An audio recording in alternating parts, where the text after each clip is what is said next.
ஐயன் ஐயப்பனுடைய அவதார மகிமைகளையும் விரத மகிமைகளையும் உங்களோடு பகிர்ந்து கொள்ள வந்திருக்கின்றேன். அடியேன் பக்தி பாடகர் சாஸ்தாதாசன். சுவாமியே சரணமையப்பா. கடவுள் டிவி நேயர்களுக்கு அன்பு வணக்கங்களை கூறிக்கொண்டு ஐயப்ப விரதம். சுவாமியே சரணமையப்பா. மாலை அணிந்து விரதம் இருந்தால் பாலமுதம் போல் வாழ்வு மணக்கும்.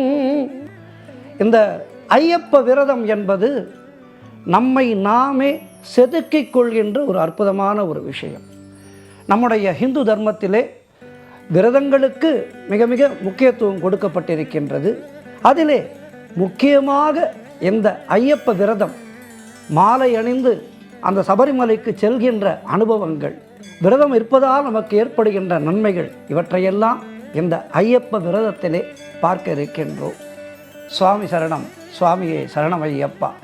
கார்த்திகை முதல் நாள் மாலையிட்டு கடும் விரதம் இருந்து, இந்த கடும் விரதம் என்ற வார்த்தைக்கு நிறைய பொருள் இருக்கின்றது.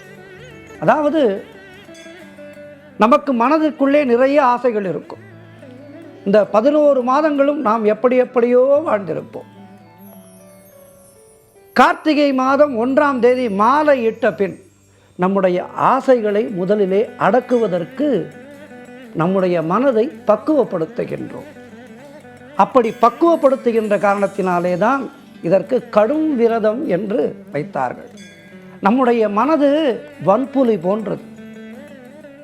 இருக்கின்ற இடத்திலிருந்து கண்டதையும் நினைக்கும். அவற்றை நினைக்காமல் நம்முடைய மனதை இறைவனிடத்திலே ஒருங்கிணைக்கின்ற, ஒன்றுபடுத்துகின்ற, அவனுடைய பாத கமலங்களை மட்டுமே சிந்திக்க வைக்கின்ற ஒரு அற்புதமான விரதம் தான் இந்த ஐயப்ப விரதம். இந்த ஐயப்ப விரதத்தை பற்றி நிறைய பார்க்க இருக்கின்றோம். இன்றைக்கு இந்த துளசி மாலை அணிந்து, துளசி மாலை என்று எதற்காக வைத்தார்கள்? ஐயன் ஐயப்பன் ஹரியும் சிவனும் கலந்த தெய்வம். பெருமாள் மோகினி அவதாரம் எடுத்து, அந்த மோகினி அவதாரத்தின் மூலமாக ஐயன் ஐயப்பன் தன்னுடைய அவதார நோக்கத்தை முடிப்பதற்காக மண்ணுலகுக்கு வருகின்றார். பம்பையிலே தவழ்கின்றார். பந்தள மன்னனிடம் வளர்கின்றார். இதெல்லாம் நமக்கு தெரிந்த கதை. துளசி மாலை அணிவதால் அந்த பெருமாளுடைய அனுகிரகம் நமக்கு கிடைக்கின்றது. மேலும் ஸ்படிக மாலை அணிவதால் நம்முடைய மனமானது அந்த விரத பலத்தை நம்முடைய ஆத்மாவிற்கு அழைத்து செல்கின்றது, மனதிற்கு அழைத்து செல்கின்றது. அதனால்தான் துளசி மாலையும் ஸ்படிக மாலையும் முக்கியமாக இந்த விரதத்திலே வைத்திருக்கின்றார்கள். எல்லோரும் ஒன்று, எனக்கு ஜாதி மத பேதம் கிடையாது என்ற அற்புதமான தத்துவத்தை உலகுக்கு சொல்கின்ற தெய்வம் ஐயன் ஐயப்பன். அதனால்தான் இங்கே ஏழை கிடையாது, பணக்காரன் கிடையாது, மேலோர் கிடையாது, கீழோர் கிடையாது என்று எல்லோருக்கும் ஒரே மாதிரியாக கருப்பு வஸ்திரம். கருப்பு என்பது நம்முடைய மனதிலே இருக்கின்ற அழுக்குகளை காட்டுவது. முதல் முறையாக மாலை அணிகின்ற சாமிமார்கள் பெரும்பாலும் கருப்பு அணிந்து செய்வார்கள். காரணம், நம்முடைய மனதிலே இருக்கின்ற அந்த கருப்பு எண்ணங்களை கொஞ்சம் கொஞ்சமாக அகற்றி அதிலிருந்து நீலத்துக்கு சென்று 3 மலை கடந்த பின், 3 முறை சென்று வந்த பின் நீல வஸ்திரத்துக்கு மாறுவார்கள். 3லிருந்து 6, 8, 10 என்று போன பிறகு காவி வஸ்திரத்துக்கு மாறுவார்கள். இது அற்புதமான ஐயப்ப தத்துவம். நிறைய இந்த ஐயன் ஐயப்பனை பற்றிய விரத முறைகளை, எப்படி மாலை அணிய வேண்டும், குருமார்களை எப்படி நாம் வணங்க வேண்டும், பெரியோர்களை எப்படி மதிக்க வேண்டும் என பல விஷயங்களை நமக்கு சொல்லிக் கொடுப்பது இந்த ஐயப்ப விரதம். வரிசையாக ஒவ்வொன்றாக நாம் இந்த விரதங்களை பற்றி, ஐயன் ஐயப்பனுடைய மகிமைகளை பற்றி, அவனுடைய அவதார நோக்கங்களை பற்றி, பல குருசாமிமார்கள் எனக்கு சொல்லிக் கொடுத்த பல நல்ல விஷயங்களை உங்களுக்கு பகிர்ந்து கொள்ள இருக்கின்றேன். ஆக எனக்கு என்னுடைய குருசாமிமார்கள் சொல்லிக் கொடுத்த பல நல்ல விஷயங்களை உங்களோடு பகிர்ந்து கொள்ள இருக்கின்றேன். ஐயப்ப விரதம் மாலையிட்டு மலைக்கு செல்கின்ற சாமிமார்கள் எல்லோருடைய இல்லங்களிலேயும் ஐயன் ஐயப்பனுடைய பரிபூர்ணமான அனுக்கிரகம் என்றென்றும் சாநித்தியமாக இருக்கும்.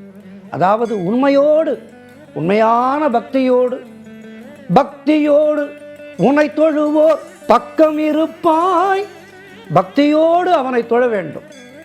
படாடோபத்துக்காகவோ அடுத்தவர் மாலை போடுகின்றார் என்று நாமும் போட வேண்டும் என்று போடக்கூடாது. உண்மையான பக்தியோடு ஐயன் ஐயப்பனை நாம் நெருங்கும் போது, நாம் ஐயன் ஐயப்பனை நோக்கி ஓர் அடி எடுத்து வைத்தால் அவன் நம்மை நோக்கி 10 அடி எடுத்து வைப்பான். அப்படிப்பட்ட கலியுக வரதன் அவன், கண்கண்ட தெய்வம் அவன். வாருங்கள், நிறைய பேசுவோம் ஐயன் ஐயப்பனை பற்றி. இந்த ஒரு மண்டல காலம் என்பது ஐயன் ஐயப்பனை பற்றி மட்டுமே நமக்கு சிந்திப்பதற்காக இறைவன் கொடுத்திருக்கின்ற அற்புதமான ஒரு பாக்கியம். குறிப்பாக இந்த கார்த்திகை மார்கழி மாதங்களிலே எதற்காக இப்படி விரதங்களை வைத்தார்கள் என்றால், இந்த கார்த்திகை மாதமும் மார்கழி மாதமும் தேவர்களுக்கு அதிகாலை பொழுது. தேவர்கள் தங்களுடைய வந்தனங்களை இறைவனுக்கு செலுத்துகின்ற நேரம். அதனால்தான் இந்த கார்த்திகை மார்கழி மாதங்களை நமக்கு முக்கியமான விரத காலங்களாக வைத்திருக்கின்றார்கள். ஆகவே இந்த கார்த்திகை மார்கழி மாதங்களிலே நாம் விடிகாலை பொழுது எழுந்து ஐயன் ஐயப்பனுக்கான விரதங்களை நாம் மேற்கொண்டு அவனுடைய நாமங்களை பாடி எந்நேரமும் அவனுடைய சிந்தனையிலே இருக்கும்போது தேவர்களுடைய அனுகிரகம் நமக்கு கிடைக்கின்றது. சகல தேவர்கள், 33 கோடி தேவர்கள், அவர்களுடைய அனுகிரகம் நமக்கு கிடைக்கும்போது, அதாவது தெய்வ அனுகிரகமும் இறை அடியார்களான தேவர்களுடைய அனுகிரகமும் பூலோகத்திலே வாழ்கின்ற நம்முடைய குருசாமிமார்கள் அவர்களுடைய ஆசீர்வாதமும் நமக்கு கிடைக்கும்போது நம்முடைய வாழ்க்கையிலே எந்த விதமான தோஷங்கள், அதாவது நம்முடைய ஜாதகத்திலே எப்படிப்பட்ட தோஷங்கள் இருந்தாலும் அந்த தோஷங்கள் அகன்றுவிடும் என்பது சத்தியமான உண்மை. அதனால்தான் பொண்ணு 18ஆம் படியை சத்தியமான பொண்ணு 18ஆம் படி என்று வைத்தார்கள். சத்தியமான பொண்ணு 18ஆம் படியப்பா, உயர் தத்துவத்தை காட்டும் இருமுடியப்பா. நல்ல தத்துவங்களை நமக்கு சொல்வது இருமுடி. துளசி மாலை, நீல வஸ்திரம், கருப்பு வஸ்திரம், காவி வஸ்திரம், இருமுடி. பூஜைகள் எதற்காக செய்கின்றோம்? இப்படி எல்லாவற்றையும் இந்த வருகின்ற நிகழ்ச்சிகளிலே பார்க்க இருக்கின்றோம். ஒரு மனதோடு அவனை நினைப்போம், ஒற்றுமையாக மலைக்கு செல்வோம், ஓங்கி வாழ்வோம். இந்த உலகத்திலே எல்லா விதமான பேர்களையும் நமக்கு கொடுக்கும் ஐயன் ஐயப்பனுடைய யாத்திரை. இது சத்திய வாக்கு, ஐயன் ஐயப்பனுடைய வாக்கு. சுவாமி சரணம். வருகின்ற நிகழ்ச்சிகளிலே மேலும் நல்ல தகவல்களை பார்க்க இருக்கின்றோம். சுவாமி சரணம். சுவாமியே சரணம் ஐயப்பா. நெஞ்சார துதிப்பவர்கள் நெஞ்சத்திலே இருப்பாயே, சுவாமியே சரணமையப்பா, சுவாமியே சரணமையப்பா, சுவாமியே சரணமையப்பா.